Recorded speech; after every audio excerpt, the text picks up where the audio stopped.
सब प्राणी प्रकृति को प्राप्त होते हैं, अर्थात अपने स्वभाव के परवश हुए कर्म करते हैं। ज्ञानवान भी अपनी प्रकृति के अनुसार चेष्टा करता है, फिर इसमें किसी का हठ क्या करेगा। पितृ देवता के समान है। पद्म पुराण में कहा गया है कि पिता धर्म है, पिता स्वर्ग है और पिता ही सबसे श्रेष्ठ तप है। पिता के प्रसन्न हो जाने पर संपूर्ण देवता प्रसन्न हो जाते हैं। जिसकी सेवा और सद्गुणों से पिता माता संतुष्ट रहते हैं, उस पुत्र को प्रतिदिन गंगा स्नान का पुण्य मिलता है। माता सर्वतीर्थमयी है और पिता संपूर्ण देवताओं का स्वरूप है। इसलिए सब प्रकार से माता पिता का पूजन करना चाहिए। माता पिता की परिक्रमा करने से पृथ्वी की परिक्रमा हो जाती है। भरत श्रेष्ठ, पिता, माता अग्नि, आत्मा और गुरु मनुष्य को इन 5 अग्नियों की बड़े यत्न से सेवा करनी चाहिए। सत्य मेरी माता है, ज्ञान पिता है, धर्म भाई है और दया सहेली है, शांति पत्नी और क्षमा पुत्र है। ये 6 मेरे बंधु हैं। माता और पिता के कारित अभ्यास से बालक विद्वान बनता है, न कि गर्भ से बाहर आते ही बिना पुरुषार्थ के ही विद्वान बन जाता है। मेरे पिता मेरे स्वर्ग हैं, मेरे पिता मेरे धर्म हैं, वे मेरे जीवन की परम तपस्या हैं। जब वे खुश होते हैं तब सभी देवता खुश होते हैं। मनुष्य के लिए उसकी माता सभी तीर्थों के समान तथा पिता सभी देवताओं के समान पूजनीय होते हैं। अतः उसका यह परम कर्तव्य है कि वह उनका अच्छे से आदर और सेवा करे।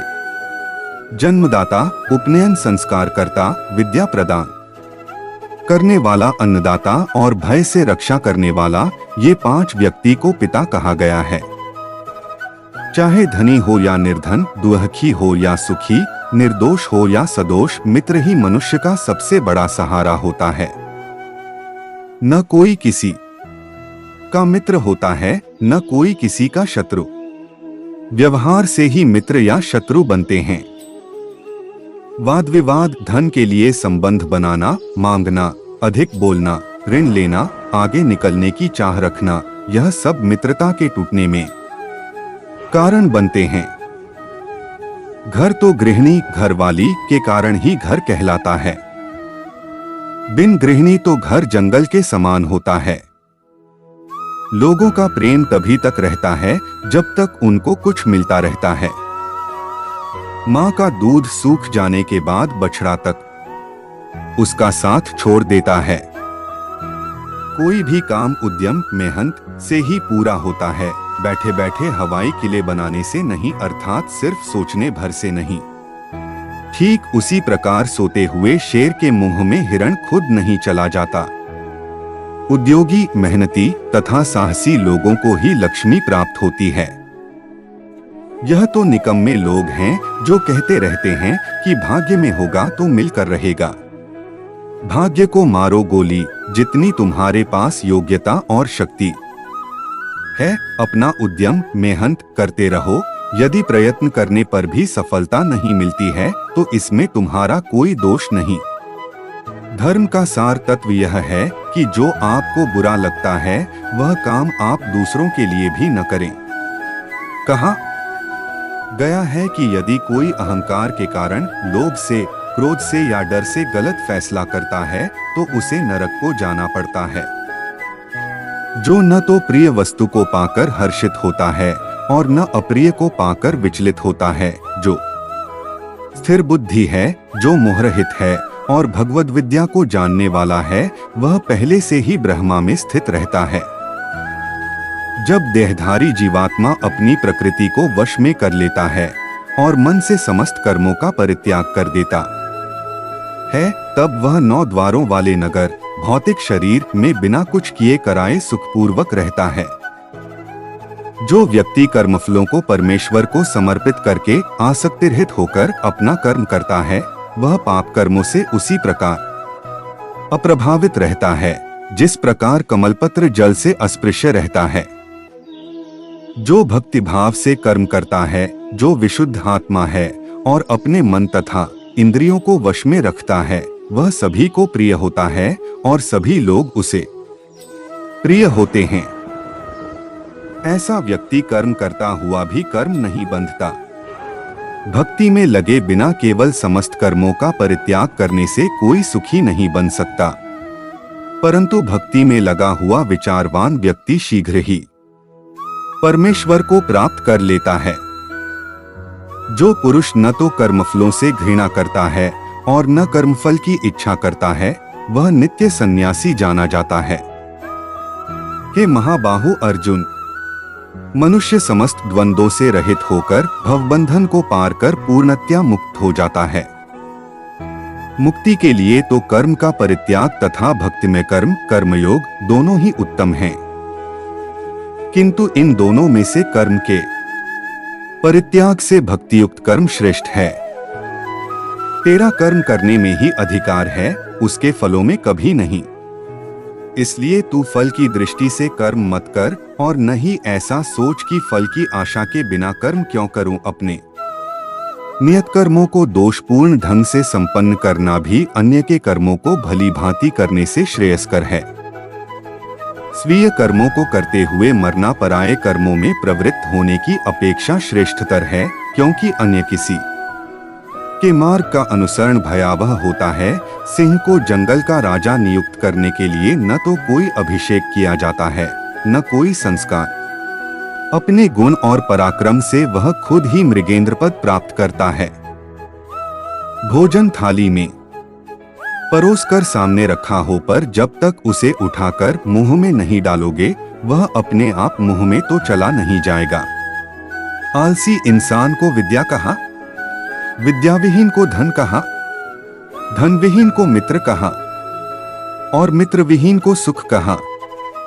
अर्थात जीवन में इंसान को कुछ प्राप्त करना है तो उसे सबसे पहले आलस वाली प्रवृत्ति का त्याग करना होगा। उद्यम से दरिद्रता तथा जप से पाप दूर होता है।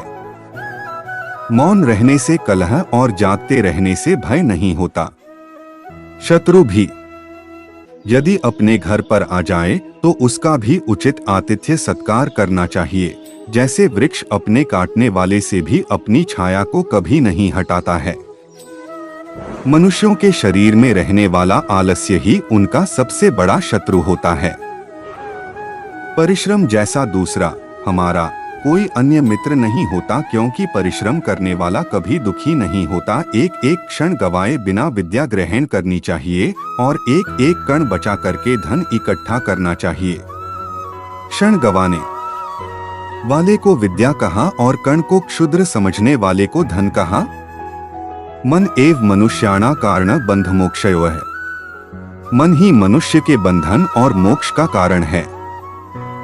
जो खाने, सोने, आमोद प्रमोद तथा काम करने की आदतों में नियमित रहता है, वह योगाभ्यास द्वारा समस्त भौतिक क्लेशों को नष्ट कर सकता है।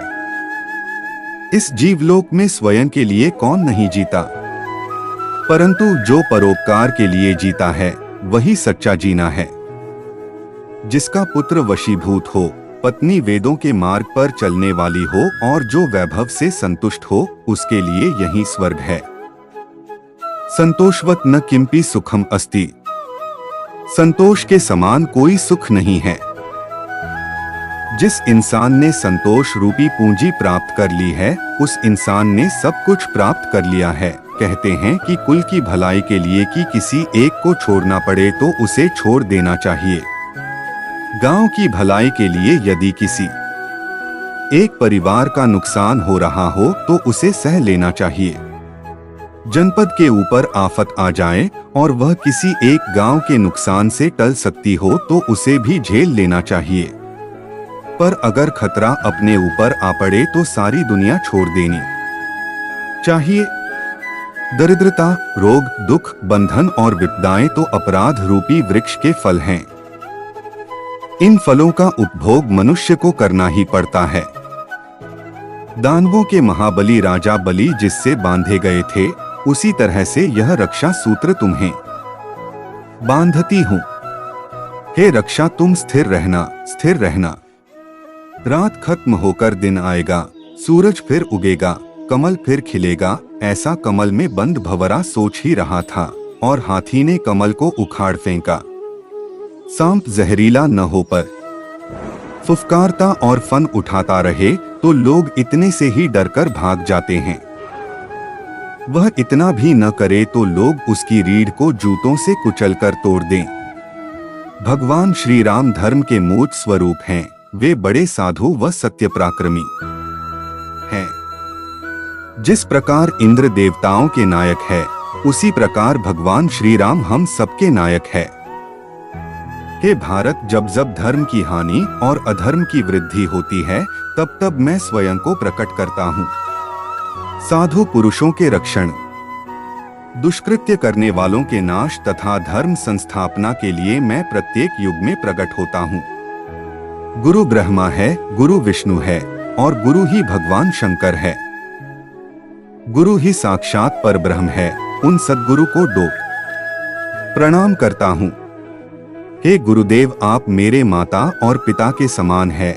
आप मेरे भाई और साथी हैं। आप ही मेरे ज्ञान और धन हैं। प्रभु, आप सब कुछ हैं। विद्वत्व, दक्षता, शील, संक्रांति, अनुशीलन, सचेतत्व और प्रसन्नता, ये 7 शिक्षक के गुण हैं। उस महान गुरु को मेरा प्रणाम, जिसने उस अवस्था का साक्षात्कार करना संभव किया जो पूरे ब्रह्मांड में व्याप्त है, सभी जीवित और मृत में। जिसने अज्ञानता के अंधकार से बंद इन आँखों को ज्ञान के सुरमे से खोल दिया है, ऐसे गुरु को मेरा प्रणाम। धर्म को जानने वाले, धर्म मुताबिक आचरण करने वाले, धर्मपरायण और सब शास्त्रों में से तत्वों का आदेश करने वाले गुरु कहे जाते हैं। विनय का फल सेवा है, गुरु सेवा का फल ज्ञान है, ज्ञान का फल विरक्ति स्थायित्व है और विरक्ति का फल आश्रव निरोध, बंधन मुक्ति तथा मोक्ष है। महाजनों, गुरुओं के संपर्क से किसकी उन्नति नहीं होती। कमल के पत्ते पर पड़ी पानी की बूंद मोती की तरह चमकती है। उस महान गुरु को नमस्कार, जो असंख्य जन्मों के कर्मों से बने बंधनों को स्वयं जलाने का आत्मज्ञान दान दे रहा है। उस महान गुरु को मेरा सादर प्रणाम, जो मेरा ईश्वर और पूरे ब्रह्मांड का ईश्वर है। मेरा गुरु और पूरे ब्रह्मांड का गुरु है, जो मेरे अंदर और सभी चेतन में व्याप्त है। गुरु के पास हमेशा उनसे छोटे आसन पर ही बैठना चाहिए। गुरु के आते हुए दिखाई देने पर भी अपनी मनमानी से नहीं बैठे रहना चाहिए। दूसरे लोग जिसके कार्य, व्यवहार, गोपनीयता, सलाह और विचार को कार्य पूरा हो जाने के बाद ही जान पाते हैं, वही व्यक्ति ज्ञानी कहलाता है। किताब में रखी विद्या व दूसरे के हाथों में गया हुआ धन कभी भी जरूरत के समय काम नहीं आते। बुद्धिमान लोगों का समय काव्य और शास्त्र का विनोद करने में व्यतीत होता है, जबकि मूर्खों का समय व्यसन, नींद व कलह में व्यतीत होता है। कल क्या होगा यह कोई नहीं जानता है, इसलिए कल के करने योग्य कार्य को आज कर लेने वाला ही बुद्धिमान है। राह धीरे धीरे कटती है, कपड़ा धीरे धीरे बुनता है, पर्वत धीरे धीरे चढ़ा जाता है, विद्या और धन भी धीरे धीरे प्राप्त होते हैं। ये पांचों धीरे धीरे ही होते हैं। मूर्खों को सलाह देने पर उन्हें गुस्सा आता है, यह उन्हें शांत नहीं करता है। जिस प्रकार सांप को दूध पिलाने पर उसका जहर बढ़ता है।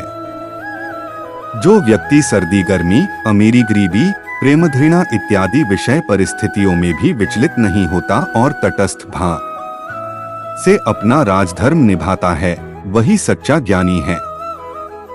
आहार, निद्रा, भय और मैथुन, ये तो इंसान और पशु में समान है। इंसान में विशेष केवल धर्म है, अर्थात बिना धर्म के लोग पशुतुल्य है। सिंह को जंगल का राजा नियुक्त करने के लिए न तो कोई अभिषेक किया जाता है, न कोई संस्कार। अपने गुण और पराक्रम से वह खुद ही मृगेंद्र पद प्राप्त करता है। यदि बात सच हो पर उसे सुनने पर किसी को कष्ट होता हो तो उसे नहीं कहना। चाहिए। यदि कोई आदमी कोई बात किसी ऐसी जगह कहता है जहां वह बात नहीं कही जानी चाहिए या ऐसे समय पर कहता है जब वह बात नहीं कही जानी चाहिए, कोई ऐसी बात कहता है जो अशुभ है या किसी को प्रिय नहीं लगती या जिससे उसका ही उछापन प्रकट होता है। हेलो दोस्तों, अगर यह भागवत गीता श्लोक अच्छा लगा हो तो लाइक कमेंट सब्सक्राइब जरूर करें। धन्यवाद।